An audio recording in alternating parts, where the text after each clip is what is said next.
it's much safer and more comfortable for you to go, no, there isn't, like, race isn't a real thing, you know, colour isn't a real thing, race isn't a real thing, we're all fine, we're all the same. It's like, yeah, but if 85% of society is built around you and how you are, then actually what you're saying is the way that this person in this race is doesn't even need to be considered.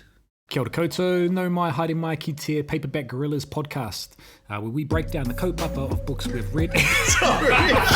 What was the question? You missed it.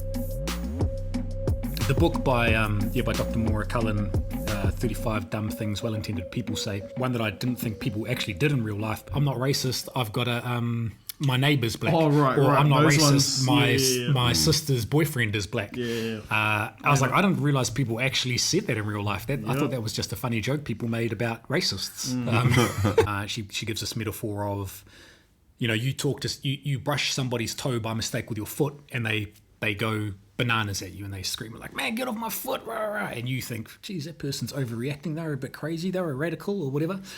But that might be because you haven't seen the backstory to their day or their year or their intergenerational history, which was that actually, like, when they woke up this morning, they stubbed their toe. Then on the way to work, it got run over by a truck. You know, there's all these things, and then just you happen to be that piled on piece that makes them react in a way that you think is out of character and unnecessary. Everyone's going through life, you know, differently. That example of, like, I know a black person.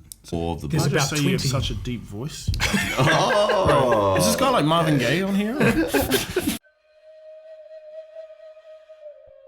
When I see my younger siblings in high school and stuff, and they're real proud to kōrero Māori, they're proud to be in kapahaka. Like, matatini is huge now, right? Like, cool, because when I was a teenager, it wasn't like that, you know? But it was always very solid, and, you know, we had Otaki was like, very you drive Māori. through there, you can, like, hard out feel the white. Like, it's one of those places, eh? Like, Centre of the universe. It's like the centre of the universe, eh?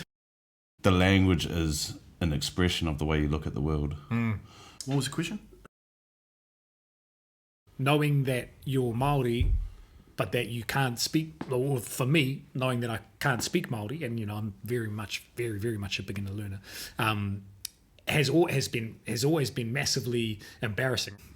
That kind of, I think it's tough sometimes, is when you like feel like you're kind of looked down on by And, like, that's how elastic your brain is when it comes to learning a language at the start. Dave, when we were working on Shoebox Christmas, and there was the boy and girl field at the schools, right? There's not just boys and girls, there's also, it's a spectrum for gender identification, and so we added in non-binary. Like, in 5 years' time, maybe there'll be 500 kids who will go, cool, like, I feel happy now labelling myself in a way that is actually me. You know? Those two kids were able to actually identify themselves in the way that they want to identify Exactly. them. Do you think it's being a minority yourself? You can sort of, like, have that sympathy? Yeah, I just think it's like just everyone should have it.